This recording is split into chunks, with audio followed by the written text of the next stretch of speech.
Top FM. More music variety. Top. Kita mengolok memang kepada orang yang sudah berkewajiban puasa. Kamu kok enggak berpuasa sih? Ini kan seolah-olah merendahkan, apalagi di dalam hati merasa saya lebih lebih unggul, lebih suci, lebih suci daripada dia yang enggak berpuasa. Jadi sebenarnya ini saya masih ingat dengan jadi edisi yang dengan Pak Rasihun ya. Itu ada yang bertanya, seorang yang tiba-tiba rajin ke masjid dan sebagainya. Tumben temen apa ini ya.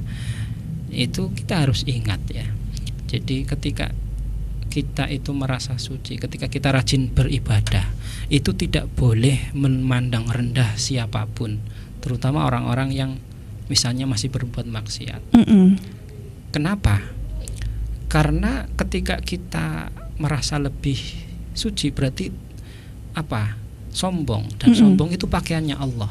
Dan kita tidak nyadar kita berpuasa itu, siapa yang membuat kita berpuasa adalah Allah. Allah yang memberikan kita kekuatan untuk berpuasa. Allah yang memberikan kita taufik. Mohon maaf, betapa banyak orang yang kuat berpuasa tapi nyatanya nggak berpuasa. Kenapa? Dia tidak diberikan taufik oleh Allah Subhanahu wa Ta'ala. Dan kita bisa berpuasa berarti itu karena Allah, bukan karena diri kita. Lah untuk apa kita sombong kemudian memandang rendah orang yang mohon maaf belum diberi pertolongan oleh Allah untuk berpuasa. Jadi itu salah. Orang tidak berpuasa itu salah. Tapi kita tidak boleh merasa kita lebih hebat, lebih suci dari orang tersebut. Karena kita tidak tahu, bisa jadi orang tersebut itu nanti husnul khotimah dan kita tidak tahu akhir dari hidup kita. Karena itu semua sudah ditakdirkan oleh Allah Subhanahu wa Ta'ala. Jadi ibaratnya itu begini, Mbak. Seseorang yang beribadah kemudian merasa suci, itu ibaratnya seperti ini. Ada seorang anak diberi uangnya oleh bapaknya. Nak, ini saya kasih uang 100.000, kamu kasihkan uang 100.000 ini ke pengemis itu. Nah, anak tersebut mengasihkan kepada pengemis, kemudian dia bangga, oh saya itu bersedekah. Nah, kalau kepada anak tadi kan contoh untuk mendidik anak. Nah, sekarang kita itu diberi Allah kekuatan supaya kita melakukan ibadah. Kemudian kita sombong. Lah, siapa yang ngasih kekuatan kepada kita? Jadi ibadah kita semua itu adalah semata atas pertolongan Allah Subhanahu wa Ta'ala. Jadi kita tidak boleh merasa sombong. Karena kalau ada orang yang belum bisa lebih baik dalam artian masih melakukan maksiat, itu karena belum diberi taufik oleh Allah saja. Kita dengan dia itu di mata Allah sebenarnya itu masih sama saja, karena kita ditolong oleh Allah. Jadi makanya di situ kita harus bersyukur di situ. Jadi kalau kita melihat orang masih bermaksiat, alhamdulillah saya diberi taufik oleh Allah. Bukan mengolok-olok, mandang rendah. Doakan. Dan kembali tadi mengolok-olok niatnya apa? Oh, dia olok-olok biar dia jadi puasa, biar malu. Enggak seperti itu. Jadi Syekh Ali Jum'ah, seorang mufti Mesir tahun yang sebelumnya, bukan yang sekarang, jadi sudah lewat. Itu dalam satu khutbahnya pernah menjelaskan. Jadi kebanyakan zaman sekarang itu orang berdakwah tapi tidak tahu cara berdakwah, menasehati atau malah mengejek. Kadang orang itu dikiranya dia sedang menasehati, ternyata sedang mengejek. Apa perbedaannya? Ya, tentunya orang menasehati itu harus dengan yang ilmu yang benar. Jadi bil hikmah, ud'u ila sabili rabbika bil hikmati wal mau'izatil hasanah. Jadi dengan hikmah. Jadi kadang niatnya memang bagus, cuman caranya. Jadi orang mau berdakwah itu harus dengan cara yang benar. Mau mengingatkan, mohon maaf misalnya ya, seorang istri mau mengingatkan suaminya, maka harus dengan cara yang benar. Atau seorang anak mau mengingatkan ayahnya. Bahkan bisa jadi kalau misalnya orang tua kita, mohon maaf ya, tidak berpuasa atau tidak sholat, jangan kita yang menegur. Jangan, Tapi kan itu amar ma'ruf nahi mungkar. Iya, amar ma'ruf nahi mungkar. Cuman ada caranya. Caranya bagaimana? Cari orang yang dihormati oleh orang tua kita. Supaya menasehati orang tua kita. Itu seperti itu. Jangan kita yang menegur. Kalau kita yang menegur ya kadang jadi masalah. Malah jadi sakit hati biasanya ya. Walaupun Tat, ya bisa jadi ada yang nggak masalah. Tapi rata-rata ya kalau udah dewasa. Kalau masih anak-anak ya, masih anak SD, anak SMP, kadang menegur orang tuanya, malah kadang orang tuanya yang gerentes itu ada. Tapi ketika sudah dewasa, posisi udah dewasa, ketika menegur orang tua jadi masalah biasanya. Itu caranya bukan kita yang menegur, tapi kita cari orang ya ustadz atau orang terpandang di situ yang omongannya itu dipegang orang tua, didengar itu supaya menasehati. Itu seperti itu. Jadi berdakwah pun ada tata caranya, harus bil hikmah, dengan yang bijaksana. Iya betul, terima kasih sekali ya untuk Pak Tasarro. Dan ini betul sekali ya, saya juga pernah baca kalau misalkan kita mau menasehati seseorang atau mau ngomongin seseorang itu jangan dipublish, jangan di depan orang banyak gitu ya Pak ya, tapi di belakang layar aja gitu. Karena kalau misalkan kita ngomongin seseorang di depan banyak orang itu namanya ngejudge ya Pak ya. Iya. Oke, itu dia. Mau menambahkan Pak? Ya, karena yang suci itu ya hanya Allah. Jadi manusia ini kan al-insanu mahallul khata' wan nisyan, itu seperti itu. Oke, itu dia ya. Ini sesi 2 semakin menarik ya. Sampai lupa waktu ya. Ternyata waktunya tinggal sedikit. Nggak apa-apa ya. Nanti masih kita lanjutin untuk sesi berikutnya. Dan sahabat buka juga untuk yang mau bertanya untuk telepon interaktif ya. Sahabat buka nanti setelah sesi yang satu ini. Top FM. More music variety. Baik, masih di dalam kitab Ihya Ulumuddin. Jadi Imam Al-Ghazali rahimahullahu ta'ala menjelaskan kepada kita apa sih hal-hal yang menyebabkan ghibah. Karena beliau tentunya dalam mengarang kitab ini nggak sembarangan ya. Jadi ketika membahas tentang ghibah, kita harus tahu apa itu ghibah, harus tahu macam ghibah itu medianya apa saja, kemudian apa penyebabnya dan apa obatnya. Nah, itu. Jadi beliau menyebutkan dalam kitab Ihya Ulumuddin itu ada 8 penyebab umum dan ada 3 penyebab khusus yang sangat dalam. Jadi nanti kita sebutkan beberapa saja. Jadi kenapa orang berghibah? Nah, tentunya kenapa kita harus tahu penyebab ghibah itu supaya kita bisa menghindari, apalagi di bulan puasa ini. Jadi yang pertama disebutkan oleh Imam Al-Ghazali rahimahullah. Jadi penyebab dari ghibah adalah karena marah. Jadi ketika kita sedang marah kan terkadang dasar lost control. Mohon maaf ya, dasar titik-titik seperti itu. Dasar kacang goreng. Jadi misalnya bicara, kamu dasarnya keturunan. Nah, ini kan berarti sudah menyebutkan nama tertentu. Seperti itu. Itu yang pertama. Kemudian yang kedua, karena kita itu sedang basa-basi dengan teman ketika berkumpul kongko-kongko di kafe, akhirnya ngobrol, ada temannya menceritakan kejelekan orang, terus kalau kita tidak nyambung rasanya gimana gitu loh. Nanti dibilang nggak sealiran gitu ya Pak ya. Tidak ada chemistry, akhirnya ikut akhirnya nambah-nambahin sih. Itu udah seperti itu. Jadi penyebabnya adalah karena basa-basi. Makanya ketika berbasa-basi itu pun sendiri harus berhati-hati. Seperti itu. Itu penyebab yang kedua. Jadi karena waktunya sudah mau habis ya, kita persingkat saja ya. Kemudian penyebab yang lain terkadang karena hasud. Jadi kita iri, hasud, iri dengki dan lain-lain, hasad. Jadi ketika kita hasad dengan orang lain, kita kadang akan menceritakan kejelekan dari orang yang kita iri. Supaya apa? Supaya biar, kan kadang ada orang bercerita, si ini itu orangnya cerdas sekali. Karena kita iri, iya cerdas tapi dia itu suka gini-gini, mohon maaf. Cerdas tapi suka ngupil misalnya. Mencari-cari kesalahan ya. Cari kesalahan, cari-cari ini. Jadi di antara penyebab orang berghibah itu karena hasad. Kemudian yang selanjutnya karena merendahkan. Jadi memandang rendah orang lain. Jadi kita panggil dengan nama, misalnya, mohon maaf, kadang anak-anak sekolah itu sering seperti itu.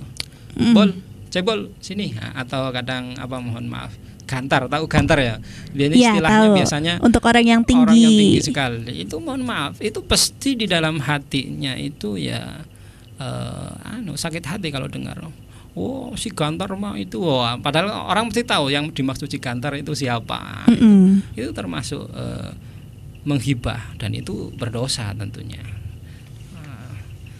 Itu beberapa penyebab umum orang hibah. Dan ada 3, nanti kita sebutkan beberapa. Terkadang orang menghibah itu dengan alasan yang ibadah kadang malah, atau alasan kebaikan. Misalnya orang karena melas ya, kasihan ya si itu. Tapi dia menyebutkan nama, kemudian jadi kasihan ya si. Memicu. Mohon maaf, misalnya kasihan ya, masa sabet kok seperti ini. Kita ngomong itu atas dasar rasa kasihan, tapi dibumbui oleh setan sehingga kita menyebutkan kejelekan orang. Nah, itu bahayanya. Makanya ketika kasihan juga kita harus hati-hati berucap. Atau misalnya karena orang itu ingin amar ma'ruf nahi mungkar, dan ini biasanya kadang orang yang paham agama malah kadang. Jadi alasannya amar ma'ruf nahi mungkar, dia karena mau menyebutkan suatu yang salah. Karena suatu yang salah kan ketika amar ma'ruf nahi mungkar kita harus dikatakan itu salah. Tapi masalahnya itu ketika menyebutkan nama orangnya ini ya. Jadi mau amar ma'ruf nahi mungkar, tapi kalau kita sampai menyebutkan, sebenarnya kan kita bisa tanpa menyebutkan namanya. Tapi kalau ditambah-tambahin, misalnya mabuk itu nggak boleh. Contohnya si A itu loh, itu nggak boleh. Nah itu kan menyebutkan orang itu, padahal niatnya adalah amar ma'ruf nahi mungkar, mengajari, tapi kadang malah jadi menghibah itu. Padahal alasannya itu bagus, tapi karena dibumbui oleh setan. Makanya harus hati-hati ketika amar ma'ruf nahi mungkar, itu pun jangan sampai tergelincir berhibah. Kemudian ini yang terakhir, mungkin karena waktunya sudah mau habis ya. Bagaimana sih obatnya?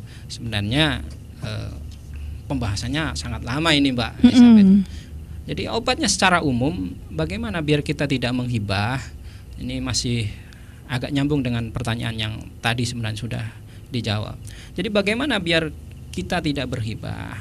Tentunya sebagaimana dijelaskan oleh Imam Al-Ghazali, yaitu dengan ilmu dan amal. Ilmu, kita mengetahui bahaya-bahaya ghibah. Kita mengetahui apa saja sih ancaman bagi orang yang menghibah. Dari mana? Ya dengan kajian-kajian seperti ini di Top FM ya, yang semoga makin top ya. Amin, amin, terima kasih. Kemudian di kajian-kajian yang lain itu harus kita ikuti supaya kita itu dekat dengan agama. Karena manusia itu mahalul khata' wan nisyan. Jadi sesuatu yang jarang kita dengar itu akan terlupakan. Karena mohon maaf, ini kadang kita itu khawatir dengan penyakit jasmani. Kita kadang tanya-tanya orang tua kita, ada enggak penyakit turunan yang bisa menurun kepada kita, tapi kita kadang lupa dengan penyakit rohani. Penyakit rohani pun bisa menurun loh, Mbak. Contohnya tadi seperti ghibah itu menurun. Kenapa penyakitnya menurun? Iya, karena kalau orang tuanya suka menghibah, di rumah suka menghibah, akhirnya anaknya juga ikutan ghibah, suka menghibah. Ini jadi masalah ini. Makanya harus hati-hati. Nah, obatnya seperti tadi, yaitu dengan ilmu dan amal. Sering mendengarkan nasihat-nasihat agama supaya kita dekat dengan Allah Subhanahu wa taala. Karena kita tidak tahu kapan kita diberi hidayah atau taufik oleh Allah Subhanahu wa taala. Jadi kita manusia yang penuh dengan dosa dan maksiat. Jadi bagaimana biar kita itu bisa bertaubat? Ya sering mendengarkan pengajian, mengikuti pengajian. Karena mungkin pintu diketuk 1 kali tidak terbuka, tapi ketika diketuk 2-3 kali bisa jadi kesekian kalinya akan terbuka. Kira-kira begitu. Oke, terima kasih ya, ini sangat menusuk sekali ya. Kalau misalkan temannya memang berniat untuk lebih baik begitu, maka bergaulah dengan orang-orang yang baik juga ya Pak ya. Karena supaya nanti mungkin seiring berjalannya waktu nanti akan tersadarkan begitu ya. Nah kemudian tadi disebutkan salah satunya adalah basa-basi. Nah menurut sahabat ini penting banget yang namanya literasi ya. Literasi itu nggak cuma yang namanya baca sama tulis aja, tapi literasi membaca keadaan dan sebagainya.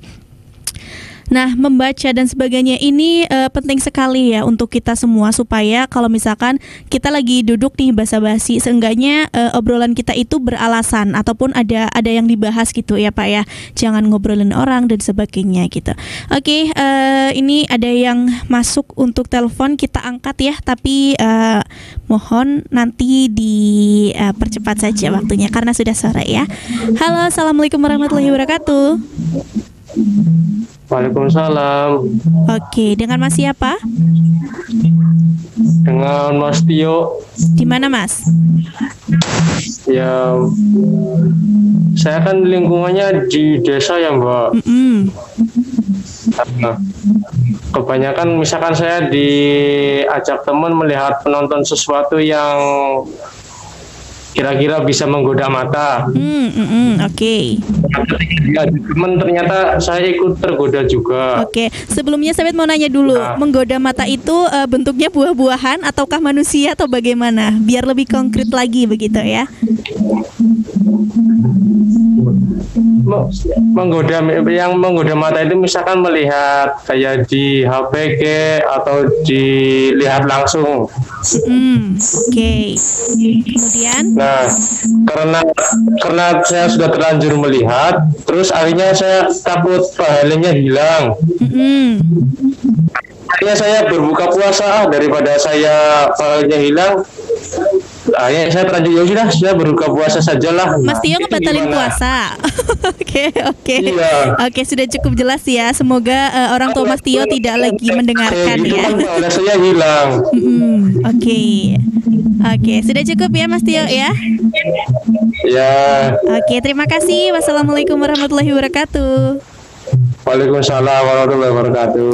Ya, semoga Mas Tio orang tuanya lagi nggak mendengarkan Radio Top FM gitu ya Pak ya. Oke, silakan Pak, mungkin bisa langsung dijawab saja karena sudah sore ya. Jadi seperti tadi ya dijelaskan, di antara yang bisa mengurangi pahala puasa diantaranya adalah melihat hal-hal yang membuat kita syahwat. Jadi misalnya pandangan pertama itu kan nggak dosa karena itu kita belum tahu, tapi ketika sudah tahu ya tentunya nggak boleh melihat. Nah misalnya kita anak muda itu terbawa karena apa ya namanya, pergaulan atau ya tidak kuat lah, pengennya ya lihatlah seperti itu, enak sih kan, bukan mungkin seperti itu ya. Terus akhirnya lah pahala puasanya itu gugur, kok lebih baik batalin saja sekalian ya, nggak boleh itu. Jadi batalnya puasa dengan berkurangnya pahala puasa itu berbeda. Jadi jangan sampai gara-gara dijelaskan tentang amalan atau perbuatan yang membuat orang berkurangnya pahala puasa, nanti berkesimpulan ternyata pahalanya juga nggak dapat, sekalian aja nggak puasa. Ya nggak boleh seperti itu. Jadi seorang yang pahala puasanya berkurang, berarti tetap dia puasanya itu sudah dilaksanakan, berarti dia sudah gugur kewajibannya. Nah kalau sampai dia juga membatalkan puasanya, berarti nanti dia punya kewajiban membayar puasanya dan dia berdosa. Nah, jadi dosanya malah nambah, malah double, malah nambah. Jadi jangan malah ini, misalnya orang dilarang mendekati pohon, malah naik pohon. Malah sekalian dipanjat. Malah sekalian dipanjat. Oke. Jadi tidak seperti itu ya. Jadi dijelaskan apa saja yang menghalangi mengurangi pahala puasa itu dengan maksud supaya kita itu berhati-hati, supaya kita itu menjadi muslim dan mukmin yang bertakwa kepada Allah Subhanahu wa taala. Amin ya. Oke. Kemudian untuk yang terakhir nih Pak, langsung aja kita closing statement ya Pak ya, mungkin ya untuk kesempatan sore hari ini. Silakan Pak Tasoro. Baik, saya sebagai manusia biasa yang karena tidak mungkin lepas dari salah dan dosa. Jadi dari awal percakapan kita, acara kita ini, jika ada suatu kebenaran itu semata dari Allah Subhanahu wa taala, dan jika ada kesalahan, yang namanya orang berbicara itu kadang terpeleset ya, apalagi berbicara selama 1,5 jam ini ya Mbak. Iya, ternyata sudah cukup lama ya. Terpeleset. Mungkin ada jawaban yang salah atau menyinggung, karena tentunya saya tidak ada niatan apapun untuk menyinggung. Kita belajar bersama. Jadi saya mohon maaf yang sebesar-besarnya. Jadi kalau itu kesalahan itu semata dari saya pribadi, saya mohon maaf yang sebesar-besarnya. Ketika itu kebenaran adalah semata milik Allah Subhanahu wa taala. Dan di bulan puasa yang suci ini, semoga kita semua itu diampuni segala dosa-dosa kita semua, segala dosa-dosa kita semua, dan dijadikan kita menjadi seorang mukmin yang sempurna. Amin, amin ya rabbal alamin. Assalamualaikum warahmatullahi wabarakatuh. Waalaikumsalam warahmatullahi wabarakatuh. Oke, terima kasih ya untuk Bapak Tasoro. Dan teman-teman jangan lupa juga untuk tetap menyaksikan Inspirasi Hikmah Ramadan ya di kesempatan selanjutnya. Dan besok juga ada ya, dari jam 3:30 sampai dengan jam 5 sore nanti. Oke. Dan saya juga mohon maaf ya kalau misalkan ada salah kata atau apapun, karena yang jelas itu nggak akan sabit sengaja ya. Jadi tolong dimaafkan. Oke, dan semoga acara di sore hari ini membawakan inspirasi dan juga hikmah untuk seluruh pendengar di luar sana. Dan kita juga mengucapkan selamat berbuka puasa untuk yang menjalankan. Sahabat pamit undur diri. Wassalamualaikum warahmatullahi wabarakatuh. Misi Top FM. More music variety.